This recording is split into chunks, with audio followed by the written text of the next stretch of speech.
This is jpeg2RAW, show number 167, recorded on March 15th, 2016. And tonight, Tim and I are having a little roundtable discussion.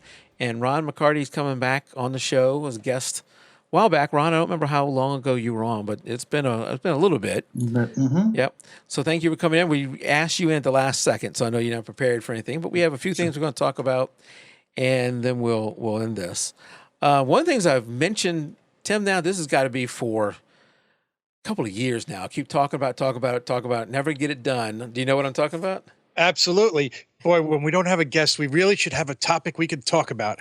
Okay, that's another thing, but that was what I was talking about here. I've been talking about, the reason jpeg2RAW got started, the reason I started it was for the beginner photographer. Mm-hmm. And we quickly got off of that with guests like Ron and other guests and guests we're going to have coming up in the future here that are well beyond the beginner. So we really got off of that, and that's fine. The show is fine.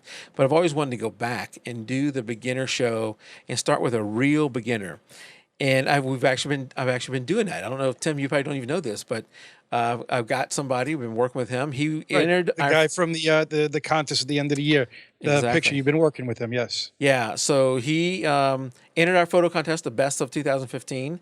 And if you saw the image, I mean, it had some work that he needed to do to it. He's a beginner. It's expected. So he and I have been working, and we're not doing these live because there may be things we need to cut out as we work through issues. I don't want to make these an hour long. They're going to be shorter. They're going to be, maybe 10, 15-minute segments like that. And what we're doing is generally on a Saturday, we'll get together, and this is over Skype, get together, and we will go over the topic. The first topic was the exposure triangle and getting him to kind of understand exposure, working on that. And at the end of the show, he has a homework assignment. And then he does the homework assignment. And when he's done, since this isn't live, it could be a week, it could be 2 weeks, it could be 3 weeks, whatever he needs for that time. He does the work. He shares it with me with Dropbox. We then go over the images on the next show and do a review of his work. And if it's not where we want him to be, then he has a follow-up homework assignment. And that's what we've done. So first two homework assignments were exposure and getting them to work on that. And then we're going to start moving through the exposure triangle with aperture, shutter, and ISO and all those, and then move on to other things. So it's been a learning experience for both of us. One, I probably need to know his camera a little better because I don't know where to tell him what to change in his Canon Rebel, whatever he has. So I had to get the owner's manual for that to kind of help him out with that. to say whether or not he can even make some of the changes you're recommending. Well, Ron, do you shoot with Canon and Nikon? I shoot with Canon, okay. Yeah. So there's some subtle differences like, AV, TV. I can figure out AV means probably aperture. Yeah, but I don't know what TV, what is T? I guess the T and the shutter. Shutter. So I'm learning some of these things and then helping him. Yeah, Chuck says Mike's personal arcanum. I kind of look at it like this. If you're a Star Wars fan, you remember what happened with Darth Vader when he was Anakin and how Obi-Wan tried to train him and he messed up and he became Darth Vader rather than a Jedi. That may be what's happening here. Mike's limited skills is only going to lead him so far in the right direction. But I'm hoping that what Tom Sandler is his name, his questions he asks will be something that other beginners ask. When Tim and I or you, Ron, are talking about white balance or some of those things, we come from a different level of understanding, and we talk about things that as we understand them. And I'm sure there's people way more advanced than me who would go even further with that. But for a beginner, some of those things are totally confusing and totally, out of his world. They just don't know what you're talking about. So Tom is going to have some good questions that may help other beginners. We'll go through a phase. We'll get to a point where I kind of graduate him at some point or end the series, and the series will end. And then, maybe we'll pick up another person and have, jpeg2RAW beginner Sally series or something like that and do it with another person. So these are things that we'll go back and forth over with different people. How are you going to share that, Mike? Through your podcast or Yeah. blogging or? So what the thought is, because they're sporadic on when we do them, I'm going to get maybe 8, 10 of those built up, and then we'll start releasing them on a regular schedule. And that way, when we're sporadically doing stuff, they'll still be coming out on a somewhat regular schedule. And then, hopefully that encourages someone else to sign up and say, hey, I'd like to do the same thing Tom's doing. I can only do like 2 of these at a time, though. Yeah, sure. And if there is somebody else, I can do that concurrent. I can have Tom going and the other person have 2 different going. Are you doing it live? I mean, are you doing it in person or are you via Skype? Via Skype. Tom. Okay. So Tom is in a different part of the country than me. Okay. And what we Skype. It's like you're right here, Ron. Sure. and then he does, by sharing his photos into Dropbox, I can then pull up in Lightroom. And this is the other thing that a beginner like someone who's such a beginner like Tom, he doesn't even know how to look at the EXIF files. So I can look at the EXIF files, tell him, well, your reason this one's blurry is because you had a half-second shutter speed on a whatever, and go over some of those things and start talking about that. On top of that, we have a Facebook group that I set up just for beginners. It's jpeg2RAW beginners. And that's where you can, if you're a beginner, you want to feel more comfortable asking questions. Although the regular jpeg2RAW group is very, nice people. Sure. There's nothing wrong there. But this one's specifically for beginners. Right. And so we have a couple of active people out there, and it's growing with more active people posting stuff and getting some feedback. If you want to join that group as somebody who is helping these beginners, feel free to do that. If you're a beginner who wants to ask questions and feed off what other people are asking, join the group there too. We'd love to have more people in it. Very cool. So I'm excited about that one. Yeah. With the beginners, I don't know. So my background is technology, so I'm just very comfortable, and the people I work with normally are just very comfortable with admitting they don't know something or just asking. Sometimes to a fault, sometimes wanting too much information. Or have you found with Tom that you have to encourage him to just be open and asking, or is he just pretty? He's pretty much he will ask questions, so he asks questions. Okay. The thing, I'm not the best teacher. I'm not the most patient teacher, so this is helping me learn some patience, because you got to remember, he's not at the same experience level as even me. I'm not a pro, but he's not the same experience level. So helping Tom out and going at his pace is more important. I go at his pace than I go at my pace. Sure. So like this last time, we went over quite a bit of stuff, and that's where I talk about why we're not doing it live, because we might go over quite a bit of stuff, and we needed to make a change to his camera settings. I didn't know where it was. He didn't know where it was. So I had to look up the manual while we're live. Yeah, sure. All that's going to be cut out, and it's going to be like I ask him a question, and a split second later, he's making the change. And you go, what? Okay, yeah, Tom's coming along. It's very good. Yeah. Somehow Wow, he's a fast learner. I like this. And Mike must know every camera. And so Mike's cutting it all out as he goes and looks it up online. Yeah. Excellent. It's sort of like the Matrix, but really slow. Very cool. But that's exciting for me, and hopefully, Tom will grow from this, and hopefully some other people will too. I'm unfortunate for Tom, he's the guinea pig. Sure, but he also has the opportunity to go first, and I mean that's someone posted Arcanum, right? It's personal Arcanum. Chuck did that. Personal training. I mean that's not very typical for learning anything. So it's a great deal. Yeah, and I'm hoping from this experience we both get something out of it, and then I learn a better way to present this stuff, and for the next person, I'm even better at it. Now, are you keeping notes for yourself for the next person as to how to work the training? I'm doing a little bit of that, but I definitely need to do a better job of that too. That's a good thing. Everybody, depending on where you're at as a beginner, everybody's going to start off at the exposure triangle and learning that kind of stuff. And the first ones he sent me were almost completely dark. And he, I think he felt a little bit. I remember that. These are not good. Yeah, I tried, but they're all underexposed. And they were underexposed by 4 to 5 stops. Right. I remember you said you tried to increase the preset, and it was just so pixelated because it was too dark. Yeah, and I told him, I said, to be honest, when you're 4 or 5 stops underexposed, and oh, by the way, he has no idea what you mean by when you say Sure. stops underexposed. So we had to Stops, go yeah. through some of that.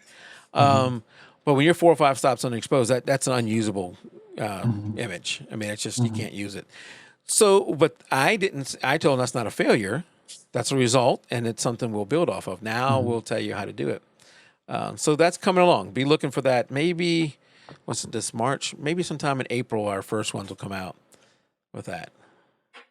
Very cool. All right. Next thing I had to talk about is, let's see if I can get one of these up. So I went out shooting some. You guys see that one? Baseball? Yes. Baseball, softball. For me, my kids are now out of sports. The older one's off to college. The younger one is a junior in high school, and he's not doing track this year. And track didn't turn out to be that great of a photo event for me because they wouldn't let me on the freaking track. That's rough. So how much can I shoot from the stands? Yeah. Anyway, so what I am now getting is a lot of coworkers and their kids. So, coworkers have their kids who are growing up and now getting into t-ball and soccer and that kind of stuff. And they give me their schedule at the beginning of the year. And just, this, I don't know where you guys are, but this time of year here in Atlanta area is just gorgeous until the pollen comes in and the heat comes in, but just gorgeous. And I went out and shot my first of the season baseball game. And for me, it's also something I got to get warmed up. I told her when I go to shoot this first game, I'm going to want to do 2 or 3 more of these, which she's fine with. I want to do 2 or 3 more of these so I can get warmed up a little bit. And one of the things, I may do a post on this later because I know a few people looked at me like, "What are you doing? Why are you shooting through the fence? That's not going to work. You can't." Absolutely works. I am shooting with this. Well, people can't see me. I'm shooting with this Sigma 120 to 300 2.8 lens. I mean, it's a nice size piece of glass. Yeah, that's the Friday Night Lights glass. Yeah. Oh yeah. Yeah. I like this lens, except it's a little soft at 2.8. I gotta stop it down about 2/3 of a stop to get some, a little bit of sharpness there. And that gives me the reach, much better than the 70 to 200, which it's sharp at 2.8, and I love that lens, but it just doesn't have the reach. Well, so I put that big lens, and not in this shot, but in when I'm actually shooting, put that big lens really close to the fence. I don't like to scrape my front hood, so I don't actually touch the fence. I might put some tape or something there, so I couldn't touch the put fence. like a little electric tape around or a gaffer's tape to protect it, and then because you're going to steady yourself also. Yeah, so I was able to lean up against a pole that was right there, so I was able to steady myself. But I know everybody was looking at me like, "What are you doing? You're shooting through the fence. It's just not going to work. You're going to have fence all over the place." But it is, if you have the right equipment, and you need to be stopped down really low. I mean, the lower the better. You shoot right through that fence, and let's see if I can get a photo up here. Yeah, you wouldn't even see that fence. Yeah, so that's nice. a shot right through the fence. Very nice. And yeah, you can't even see that that fence. There's another one shot right through the fence. You can't see the fence at all. The one thing it does do when you shoot through the fence, and I don't know how it looks as it's streaming for you guys. It's a good shot. It's pretty clear. But it does lower the contrast quite a bit when you shoot through the fence. So you can't see the fence markings, but you have a lower contrast. It's like in Lightroom, none of my blacks touched up against the left-hand side. Okay. Oh, okay. Yeah. So, and I think it's pulling the gray off the fence. I think so. Yeah. Interesting. So you do have to do a little bit more post processing to the image to get that out. But you don't see the fence, except I'm going to show you one here where I think you can. And the quality, you're probably going to see it. You may not be able to tell, but in this shot here, if you look in the right places, and I can't point to it for you guys to see, but there is a little bit of fence. And that first image I showed you where the concave fence around the batter's area, Let me go back to that. I think I see that. You know, I do see it. You see, it's going right through his face. Yep. Right. Yep. Exactly. Yeah, I can actually see. It's almost a crisscross through the whole thing. I see probably maybe 4 or 5 boxes in it. And, but if you don't mention it, I don't think you see it. And the reason that did that is, I'll go back to this image. So the fence here is curved. No. And because of the curve, I can't get up against the fence, and that curve, because it's it's going out away from the lens, it makes it harder to blur out. So it wasn't able to completely blur it out. But and that's me putting my cell phone camera on top of the camera, taking a picture like that. Which I'm sure everybody thought I was an idiot doing that. Now they really thought you were crazy. Like, what is this guy doing? What's he photographing? What's he doing there? Actually, I actually like this shot. I think I do too.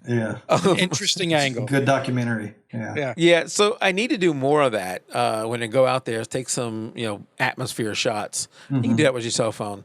But if in this case, I was thinking about doing a blog post on shooting through the fence and shooting baseball, but I don't have anything but this one shot as far as the atmosphere and what you're doing. So I don't have any good explanation. But I'll be going back several times, including this weekend. This one, except for the arm being stuck out like that, that's also through the fence. All these through the fence. There was no place. They won't let you on the field for liability reasons. There's no gaps in the fence, where there's a hole. For photographers, Yeah, for photographers to sit through there. And the fence was quite a bit, way taller than me. So there's no shooting over top of it. I mean, you have to bring a 6-foot ladder or something like that. Right. And then get up near the top to shoot through it. I mean, shoot over it. Oh, yeah. But there you go. So that's, I would say you need to have a 2.8 lens, something along the lines of that's at 120 to 300 that I showed, or the, or 70 to 200 if you're close. If they're out in the outfield, dude, you're going to need at least a 300. Right. Yeah. Either one of you guys shoot any baseball? I've shot some baseball just for company parties and that type of thing. Actually, softball, but I get to sit on the inside and dodge some balls. Really? And it didn't happen to me. I 2 other photographers were there. They both got hit. And they were on the inside as well with foul balls. So yeah, it does rattle you up a little bit if you're not paying attention. Oh, absolutely. Yeah. Was this an adult game? It was. It was. Middle-aged fellows, actually, so the hitting's not as crazy as some of the kids can get. So, well, these kids obviously aren't hitting very hard. Most of them are hitting off of a tee, and that means it doesn't go that far at all. Yeah, but they still didn't let people on the field. I'm sure what happens is you let me on the field, let a photographer on the field. Now they want different parents want to come on the field. Absolutely, and it just so they probably it's easier have to tell everybody. Everybody know. Yeah, just to tell everybody no. But hey, that doesn't mean you can't shoot. Yeah. Well, and you might start giving the refs some pictures of themselves, and they might loosen up a little bit, or the coaches. Yeah, I don't know. They may not. There's a rule for everybody, but I haven't been out there in years, and because my son stopped playing baseball and is now all soccer, so it's probably been about 4 years, but I was on the field at the time because I was one of the coaches and I had the camera. There were times during the All-Star game I was laying on the ground, probably like 30 feet away from the plate. I mean, thinking to myself, if I get hit, it's going to be really bad because I'm close. Yeah. So I love shooting soccer. Soccer you have as good as access as anybody for where we are. But you mentioned something about laying on the laying down, and one of the things, even though when you're shooting sports, in a lot of cases you want to be at the level of your subject, right? Correct. If the distance between you and your subject is far enough, then you can stand up. That's fine. Because that distance kind of takes that away. But I think when you look at these images, when I go back, one of the things I want to do is bring a chair, sit in the chair, and shoot that way. Or I don't like to wear knee pads with shorts. That just looks stupid. So I'm not going to do that. But get lower, because even in this shot, I think it'd have been improved greatly if I was lower. And I was, when I was leaning against the pole, I was bent over, so I was about 2/3 my height coming down with that. But that just wasn't enough. I need to get even lower. Well, you know what, Mike? My wife gave me for Christmas several years ago. I think it was called a hunter's stool or something. It's like a little tripod stool that has the three legs, so you could it folds up nicely, but it's got a nice canvas seat in between it that I could sit on. That is absolutely perfect for when I want to be down low because it's probably a foot and a half off the ground. I had one of those. Nice and light. I had one of those back when my kids were in soccer, and mine also swiveled. Nice. Okay, no, mine doesn't swivel. I bought it from Bass Pro Shop, and it allowed you to swivel. So I need to go back and look and see about that because that one. It was definitely easier to carry. Yes. And I have a tendency to overpack, so I had both of these lenses, the 70-200 and 120-300, with me. I brought both of them with me, so there's a lot of weight in that camera bag, and I'd rather not also carry a big old heavy normal chair. So I need to go look at that again. Good idea, Tim. Yeah, that's something I like. All right. What do you guys got? Ron, what have you been up to? Actually, I think I shared some of it in the group. So I don't really do any street photography, and folks accuse me of over manipulating my images. So it's a genre that doesn't lend itself well to my style of photography. But I might have mentioned in the group, we actually had a tornado that came through Rowlett, right outside of Dallas at the end of the year. So, and I'll actually give you the link. You might take a peek. I mean, we experience it, and I don't. It's kind of. Let me see if I can get the chat window here. Can I do that? Well, I had a window a while ago. Sorry, I'm being a little.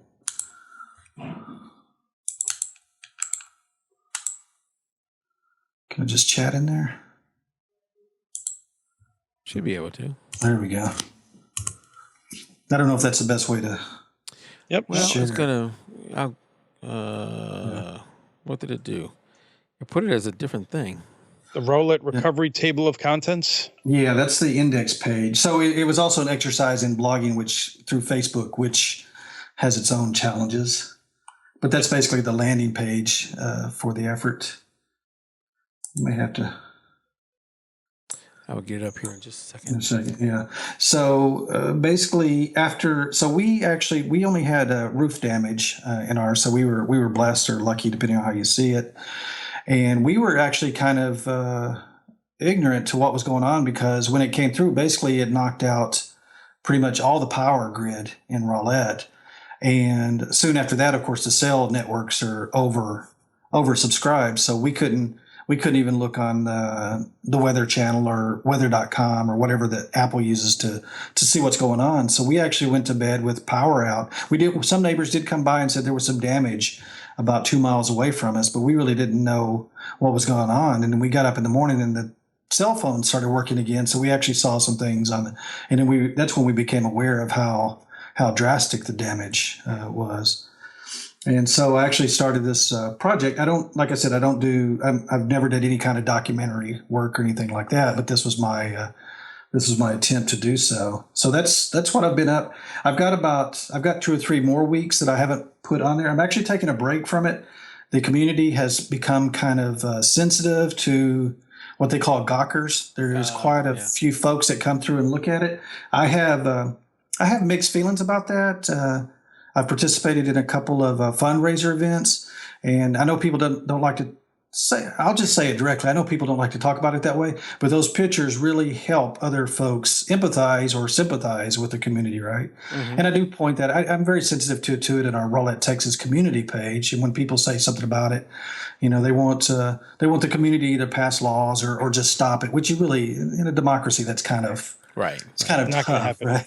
Right. I mean, during the tornado, they locked the neighborhoods down, got everything under control, but you can only do that so much. So I haven't been pushing a lot of it lately and putting it out there, but I'm fixing to, in another week or two, I've taken a little month. I'm going to start posting some of the stuff I have and go out and do it again. Because I do think we're a middle class community. So this isn't going to be a society issue that no one's going to document this, right? Large news isn't. They've moved on, and right. They were there for the sensationalism at the beginning, and that's it. Yeah. So I don't know, and I've talked to one of the photography club members is actually a member of the city council, and he's collecting pictures up for everybody, and he's going to do some videos. We really don't know how do you archive. It's ironic, right? We're in the digital age, but how do you put this out there to be saved for everyone, right?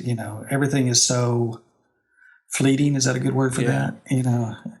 I guess it's part of the event. It's part of what happened. It's Yeah, life. yeah, And you're right that without photos like these, I hear about a storm out in Texas. That's a world away from me. And after that news story is over and they move to the next news story, you've pretty much forgotten about it because it didn't affect you. Not you, but it didn't affect me. Yeah. So by publishing these and putting these out there, it does keep people remembering what happened out there. What's going on, and it is documentation for the locals too. I would think that you will recover, you will rebuild, things will get eventually back to normal, and then over time it'll be as time goes on, it'll be less and less part of everybody's life, and these will be memories for that. Yeah. Now, I think this is great. I'm gonna go through the whole thing later on because I like the documentary part of it. I really do. I think this is a great idea, and I think you know what, people might be a little upset now because they probably feel like they've been ripped apart. But 10 years from now, 20 years from now, people are gonna be like, "Oh my God, I thank you for doing this." Doing that, yeah. And actually, I have gotten quite a few messages. I've gotten friend requests via Facebook. It's the loud minority that always gets you cross with folks. And we had some, and I've stayed out of it because some folks that have been confrontational with me, they've been victims of looting and that type of thing. So they're hypersensitive to people being there and that type of thing. So I'm very sensitive to that. But I do remind people that just like Tim just said, that you're going to want this stuff yourself, and that everybody coming through gawking at it, if you want to use that word, they aren't there. They don't have bad intentions. And a lot of those pictures are showing up at the fundraisers and that type of thing, right? These people are coming in from the other community, police force, that type of stuff. So there's a lot of positive to go along with that. So is there fundraisers and that kind of stuff? Places where people can donate? I don't have anything directly. What I've done is I shoot a lot of musicians as well. When there's musicians going on, musicians supporting it, I go out and do that. There has been one was actually, I'll mention a couple here. One was actually out at a local saloon, and what they did in particular is, so this happened right after Christmas of last year, and a lot of kids, and actually when you go through the wreckage, you'll actually see that. And I've actually had photographs, and I've kind of withheld some of that, of very new toys, just being destroyed. Once some time goes on, a year or two, I'll probably put some of that out there as well. But they actually did a fundraiser for children, right? A second Christmas, to try to normalize this. One thing that the community has issues dealing with, and I find it kind of ironic because I'm ex-military, because the military, with all their faults, do seem to deal with that. Some of the community has run into their how do you say it? So when you lose something like that, you're gonna associate that loss with sounds, with lightning strikes, and the military is always real good about that because they say, hey. So for example, I was in Saudi Arabia in the first Gulf War, and we had these chemical alarms that always go off, and I started associating these bells with, hey, someone's gassing us. And it really wasn't. So you'd hear a bell with that. And we actually had I don't want to call it a shrink, that's such a bad word. But the combat psychiatrist came through and just told everybody, he said, hey, you don't need to associate those sounds. You will regret that the rest of your life. And his tip was, hey, record it. So I've started sharing folks with that. Record that sound and just play it and disassociate it with that. That's a good idea. With the behavior. And I think photography can play that role as well. Hey, that's what happened. That's what can happen. We lost very few people, which was a great thing that came out of that. We have a very good early warning system. We're not one of a lot of communities question the cost of that and, not testing them and all that. We test them regularly here, so it's a lot, awareness and things come out of that type of thing. Yeah, no, I think this is a great idea. I like this post, and I hope to see more. Yeah. Yeah. I've got several more weeks that I haven't posted. Folks are a little bit sensitive about it. I notice a lot of them don't have people, but here's one that has people in it. I guess these are either people cleaning up or people doing food or something. I don't know. I have photographed people. Actually, I won't. I was hoping in May or June, but I think my wife or somebody told me it might be too hot to actually catch people in Texas outside. So I'm debating moving it up. But I would like to take some of these pictures. I know where they're at and just approach people. Said, hey, can I talk to you? Would you? Here it is. You know, I have my iPad. If you haven't seen it on Facebook, would you mind me taking a picture in front of either if it's still a wreck in front of the wreck or if they've rebuilt? Right. You know, a picture of that and explain, hey, it's documentary purpose. You know, we're going to capture. And I always give people photographs when they stop me on the street. You know, I'll get their email or try to get them to the Facebook and say, hey, share that with others and make folks aware of that. And, but it's been very fun. That's really not my thing. Documentary photography isn't my thing. As you notice, look at the pictures, and I've had some folks actually say things to me that it's a lot of processing. You typically don't see HDR and pushing colors or pushing in documentary, but I kind of just no heavy minute, no reality alteration in anything. I'm not removing cars or anything like that. So. Yeah, I mean, these natural disasters, as Chuck out in chat was saying, he had something happen where he lived in 1997. I grew up in South Louisiana, south of New Orleans. That's where I grew up, and we had natural disasters. When I was there, I think I was real little though. Camille and Betsy came through. I wasn't there when Katrina came through. But, we had other storms come through, and it's in other parts of the country and the world. Have their own natural disasters. That's right. Yeah. And I think I didn't see any of your photos that looked disrespectful. Right. That's one thing I tried to do. I did take some portraits of some folks early on, some contractors actually, and they didn't turn out that well. They were under stress, and I just didn't share them with folks because I don't present them and I don't mean they don't have to be happy photographs, but how our eyes do different things and. If we're tense, some people just don't like being photographed. They say yes, so I always try to present things. I didn't look through all of them, but what I saw, they all looked respectful. I think, and none of them look controversial to me from what I saw. Now I don't have the same emotional attachment that people from that area would. Yeah. I think where maybe it gets a little bit on the or probably a lot on the controversial side is. Capturing the raw emotion of somebody who just went through it, or maybe is actually still going on. Those are pretty powerful images, though. They can have a powerful impact on others. If you're trying to do a fundraiser and you show some of that stuff, it could help. Well, yeah. But also it could be very controversial. I know when I was shooting sports, which is a whole different thing than what you're doing here. Anytime a player got hurt.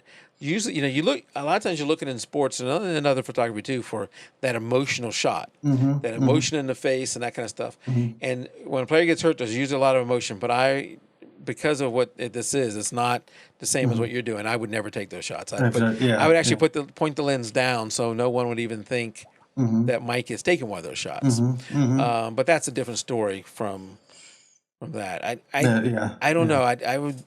I'd be torn in taking those pictures. If the person didn't need me to help them, it wasn't like a life or death thing.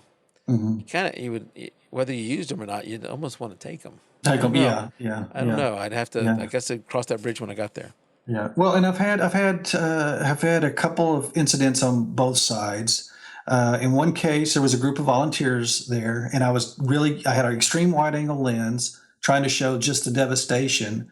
Because some of these, if you get too high up or you don't get wide enough, you can't tell that the house is actually leveled or major walls are missing or whatever. And a group of these volunteers come up and said, "Hey, what the hell are you doing? Is that your house?" And I said, "Nope, just taking pictures of the damage." I had my card, and the guys, he's cursed a little bit. Said, I don't give a damn what you're doing. You need to move on. And said, "You want to take a picture you want to take a look at the photo before you judge me?" And he's like, "Whatever," and showed the picture. And he's like, "Oh, wow. Yeah, that's I'm standing right here by it and it relates to me." Right. So he turned around. Another incident, the lady couldn't convince the lady until later. She actually messaged me. I took some pictures. I didn't realize she was in the house. I took pictures of the house. Generally, if someone's there, I tell them I'm taking pictures or ask. Right. And if it's a wrong situation, I don't bug people. I move on. Right. If they're explaining to their kids, and some of them have older kids or teenagers. There's some teenagers that that's their life, right? I don't intrude on that. But she came out and she really, I won't repeat what was said, and and I just apologized.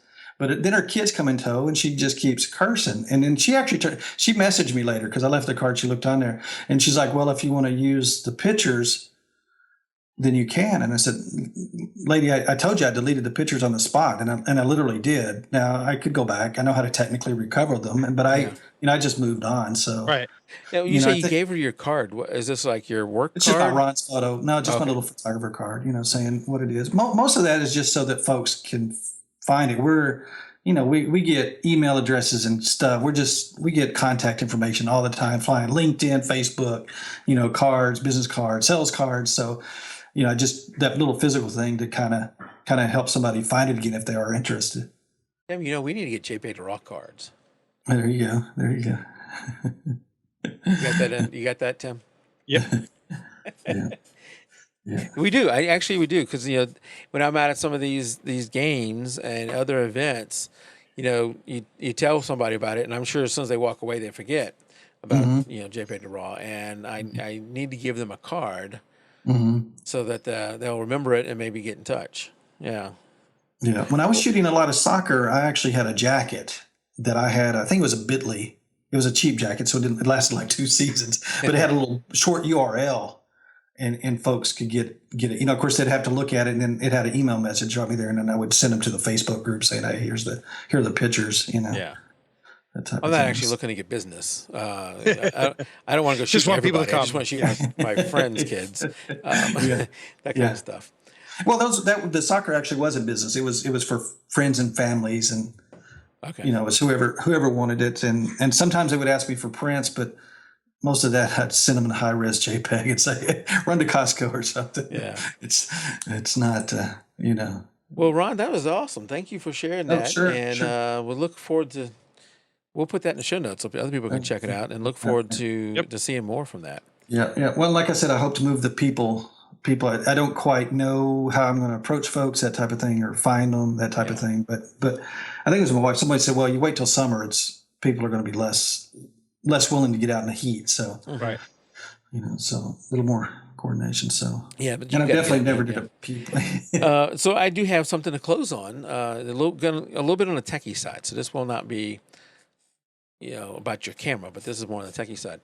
So, I know both of you guys probably use SSDs, right? Yes. Compact I have an flash, SSD for my OS. I'm sorry. Yes. SSD for instead of a regular physical. Too hard many to drive. count. Yeah, so I have an SSD for the OS. I have a separate SSD for the programs. I have another SSD for the Adobe caches. Lightroom wants a cache, Photoshop wants a cache, After Effects wants a cache, all those things. And then I think I have another one that actually we do the recording of the show on. But I still do have a big, actually maybe two 4 terabyte spindle drives on my computer. One has got all my photos on it, and it's about half full. And then the other one has got email and Dropbox and all kind of other junk like that. And it's less than half full too. So I'm thinking I'm going to go 100% SSD in that machine. Wow. And as I think about my photos, which are taking up almost a little over 2 terabyte, around 2 terabyte of storage, the vast majority of them I do not access that often. You come home, like let's say for that last baseball game, come home, I bring them into the computer, do the editing, do the exporting I'm going to do to it, and then I'm probably not going to touch those again. I'm probably done with those once I'm done. So I'm actually going to move all those photos onto my network storage. And this for you, if you probably don't have the same system I have because I built my own. But if you have a Drobo or what are some of the other popular ones? Some kind of NAS, some kind of network attached storage. I can't remember the name of one of them. I had Synology. Is the one on Synology. paper. If you have Synology or some of those other, or just another physical server, I'm getting decent speed back and forth between them. I can still have Lightroom seeing them out there. And then if I have a bunch I need to actually work on, I can bring them back over to this main machine. But I really only need to keep the last few shots, a few thousand, maybe, 5,000 or 10,000 photos at the most. on this main machine, Fast storage. Right. Yeah. on the fast storage, and then go 100% SSD. Mm-hmm. Now, if you haven't looked at SSDs in a while, the 1 terabyte drives, I was looking at a 1 terabyte Samsung that was right around $300, which compared to a spindle drive is still a lot of money. Mm-hmm. Because you can get a lot of storage on a spindle drive, a regular hard drive, for $300. But $300 for an SSD 1 terabyte is really good.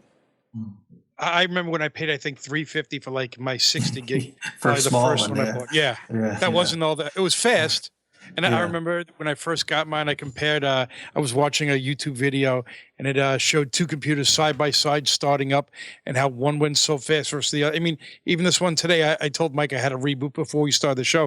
It was like 28 seconds. I was up to the desktop, and it used to be 3-4 minutes. Yeah. Nice. Yeah. Yeah. Just Yeah. if you think about doing something like I did, make sure your backup solution is really robust. Covers both. Yes. Yeah. Yeah. Because right now my situation, before I do this, I have them stored here and I have them stored on a server. So there's my 2 local copies, and then I have them up in the cloud. So I'm gonna have to take another step here to make sure I still have 2 local copies, and the one out in the cloud. Because if otherwise, I would end up with only 1 local copy.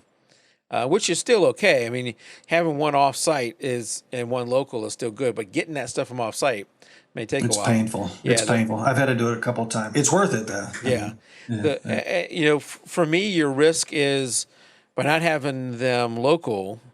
If you accidentally delete something, or you delete a whole bunch of stuff, or something gets wiped out, if you have bad data caps, getting that stuff back from online may be a problem, or just the amount of time it takes to get it back. So if you want to do a quick thing, it's much better to have the local, Right. the local backup. Yeah. So I'm still working through that, but it hit me the other day when I saw that the 1 terabytes are now $300, and they have pretty much have maxed out the speed on SSDs. You're gonna have to go to the next step is a different type of SSD, which then is 4 to 5 times faster than the current SSDs. Which is Are those affordable for consumers yet? not quite yet. But They this will is, be. This is the Or game. The game IT, changer yeah. that's coming is they now have got a 16 terabyte SSD. So they're going to surpass. They're going to leapfrog spindle drives and amount of storage. A 16 terabyte SSD that I think is around $8,000, which of course is out of our price range. But it's a matter of time. Yeah, I would imagine a year from now, year and a half, that's half the price, still out of our price range. But as those prices come down, if a 16 terabyte is then $4,000, what is a 4 terabyte? And we're getting into reasonable range. And when you get up to that kind of storage, 16 terabyte, my massive storage here is 32 terabytes total. Yeah. Two SSDs would match that. So it's It's crazy. Yeah. crazy. It's a great world coming with storage. Yeah. Are you a Lightroom user? I am a Lightroom user, yes. So I've got a little tip here, and I'll see if I can instant message you the article I read on. So I saw an article recently about using RAM drives, which years ago in IT those were a big thing to speed up any intensive processing. And so I said I didn't believe it at first, but then it kept popping up on social media, so I give it a try. And so I have 32 gigs of RAM, and I dedicated eight gigs to the cache of Lightroom. And wow, what a difference! Especially on if you do a lot of HDR with the what's it called in Lightroom? Well, basically they're taking 3 raw files and making 1 large file, or if you do a lot of composites in Photoshop, those huge files. I mean, it just does away with that delay in those when you're working with them. Now, back in the day of RAM drives, you had to have like a memory manager and that kind of stuff that created the RAM drive. Is this, you're actually doing that kind of stuff, or is this using the built-in RAM cache of Lightroom? So no, it's actually using. So I understand both Windows and Mac now have that, and on the Mac they actually give you the command line tool, but I use the GUI with it, and Windows is the same thing. And so the OSs now actually support when you do a clean shutdown, it actually writes those RAM disks to disk, so that you don't start over each time. Which on Lightroom, if your cache gets corrupted, it's not that big a deal usually, but it is the biggest improvement I've seen in Lightroom since I've been using it. Yeah. I had heard something about that a while back, but I never really paid much attention to Me it. neither. Me neither. But I give it a try. It was so easy to set up that I thought I'd get it. And for those large files and just immediately being able to do stuff, it's almost like Lightroom 4 again. Back when it used to be quick. You're a Mac user, if I remember right?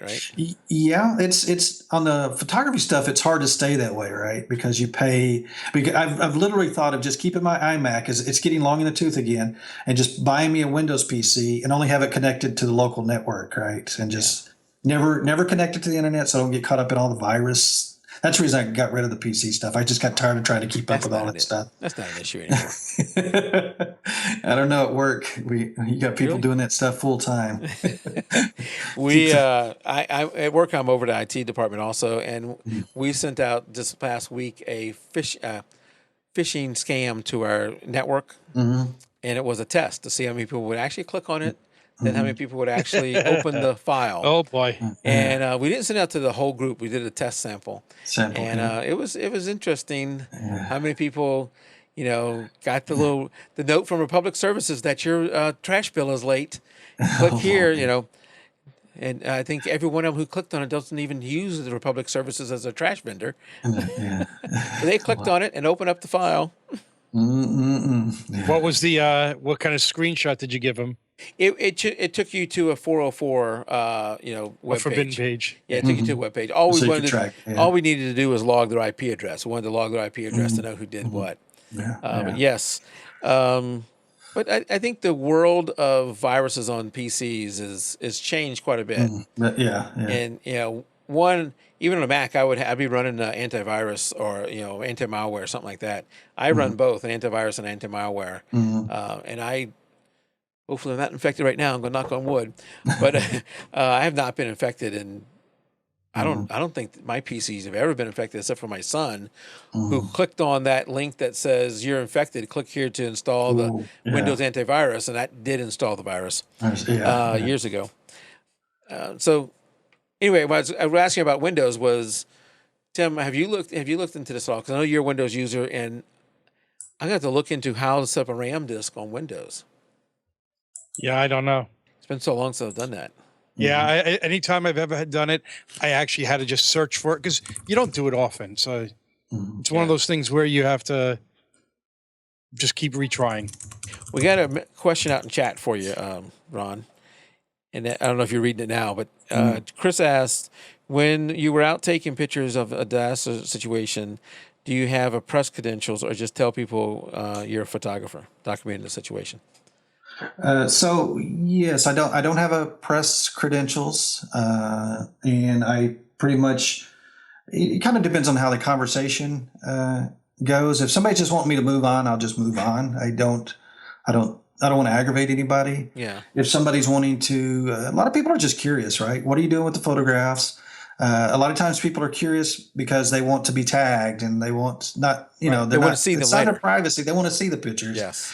So there's usually that question, which I used to promise that, and that gets hard to do, right? Get your name, especially if you take a day or two to process them. So typically I just say, hey, here's my card. Remind me who you are. I have told the ones that will talk to me, hey, I want to do a documentary later on people, and jot your names down, get a few words to share with folks on it. I am a writer, but I'm tech writing, right? Article, Linux stuff, that kind of stuff. Nothing about people. So I don't want to even try to do something like that. And then what was the second part of this question? And usually documenting, and I'm very open about it here. I've got it on my Facebook page. I'll share it to the community page once in a while, the Raw Light Texas community page. Actually, we do have a reporter in our photography group, and she actually asked today for some photos. So a couple of them will appear in the local paper as well. So, but yeah, I'm pretty much open and just, we are in the South, so people love to, once people start talking, you look at your watch and it's 45 minutes later, you've talked about a whole lot and about nothing. So Yeah, no, I know that. Yeah. So. Very good. We've come close to the hour, so I'm going to go ahead and start wrapping things up unless y'all have something else to talk about. Oh, it's fun being here. Yeah, thanks for coming out.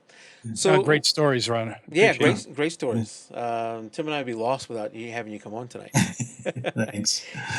So as we wrap things up, I want to remind everybody to go out to jpeg2RAW.com. That is JPEG, the number 2, raw.com. And sign up for our newsletter. It's over here on the right-hand side of the page on just about every page. Not on the live page, but just about every other page. You can sign up for our newsletter. I still do need to give away the, where is it? I have it down here somewhere. Stacy Jensen Color Veil Photographer's Plan. I need to give that away. I need to pick the winner. I think I'll do that maybe this weekend, get that done and get that out there, and get the winner, get that process started. So sign up for our newsletter. Again, not done a newsletter. You talk about not being a good, liking to write or be a good writer, Ron. I hate writing. Yeah, I'm an accountant. I don't mind numbers. I hate writing. So I have not done the first newsletter. I will eventually. But if you sign up for the newsletter, you're not going to be spammed. You might receive, once I do start the newsletter, I can't imagine I'll be, sending you something every week. At best, it'll be once a month, if that. But do that, get that out there. And so you do get notified when we start doing that, and you do get up to date on what we're doing. Then if the way we afford to do giveaways, like with the Color Veil, she actually donated that. But the year-end photo contest and some of the other things we do is by people who use our Amazon link. So if you're going to buy from Amazon, by the way, my Amazon Echo died. Y'all know what the Amazon Echo is? We were lost for like a week. We were lost. What do we do? The Echo's gone. Who do we tell that we need something new?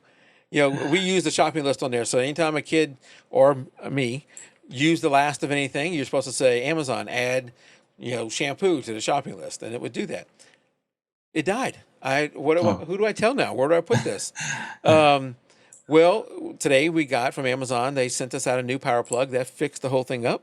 But if you're going to buy yourself an Amazon Echo or Hue lights, I got, these Hue lights I bought from in here. If you go buy anything from Amazon, that's not to be photography related, use our link by either going to our page and clicking on the Amazon button, or just type it into your browser, jpeg2RAW.com/Amazon.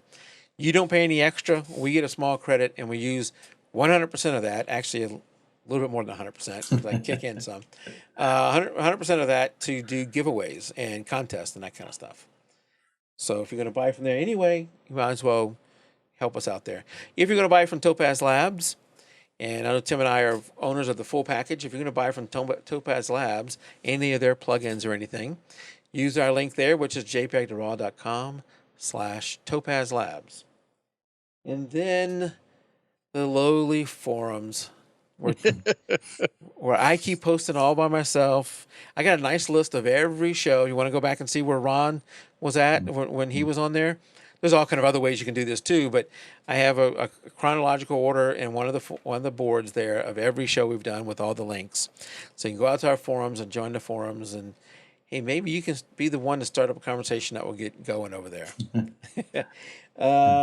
If you want to be a little more active, our Facebook group, which is facebook.com/groups/jpeg2RAW. We have several groups, so that's the main one, the /jpeg2RAW.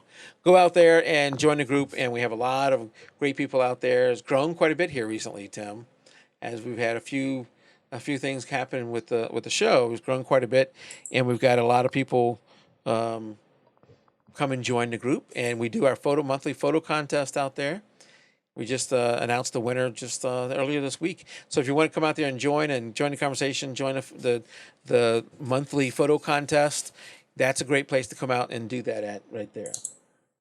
We got a question out in chat. Newsletter would be a good way to announce your upcoming show. Yes, it would be. And Chuck is saying something about announcing the upcoming show. So several places. Newsletter would be a great way to do it, like Chuck said. But if you want to know who's coming up, what's the next show, I'm going to show you a way. So we're going to go back to jpeg2RAW, and then go to this thing that Tim spends all his time on, called the forums. I'm there. I just don't post. I don't know. I forgot how to type. And then we're going to go to calendar, and there's actually a direct link on the Facebook on the web page, but I'm going to go the long way. We're going to go to calendar,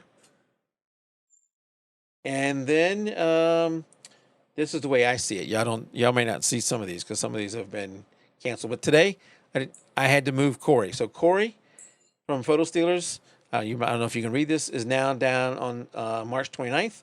Next week we have Jason and Joanne, wedding photographers. And then as you go out, you'll see others. So that's one way to find out, is to go to the forums on the calendar. If you're just on our webpage, which is jpeg2RAW.com, there's actually a direct link to this as I wait for it to go on. Where's that? I moved it. It's not good, Mike. Podcast schedule. It'll be at the top. I moved it to the top, called podcast schedule. You click on that, and it will take you to the calendar that we were just at. So you can do that. Also on the live page, and if you're watching this live, you see this already. I generally put the next show, what the next show is, as it comes up. I am streaming, so I'm using a lot of my bandwidth right now.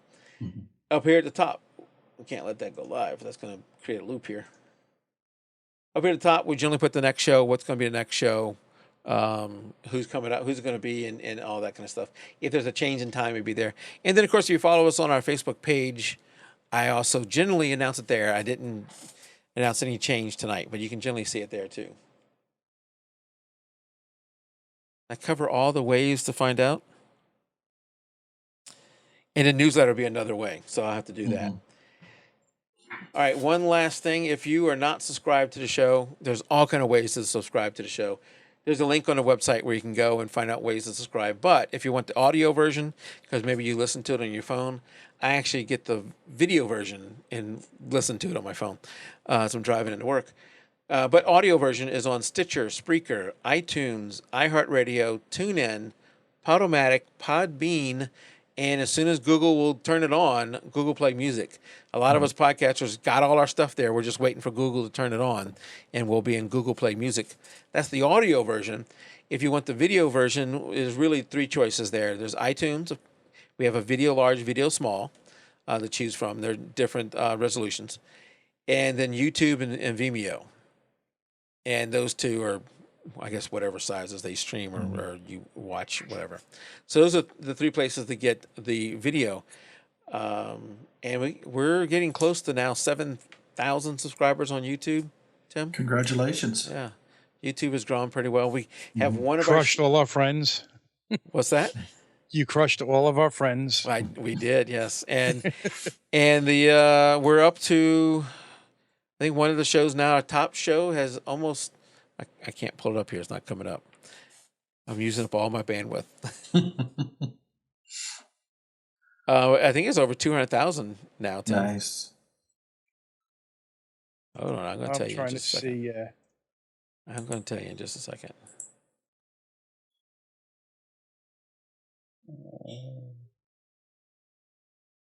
Sort by view count. 263,000. 263,000.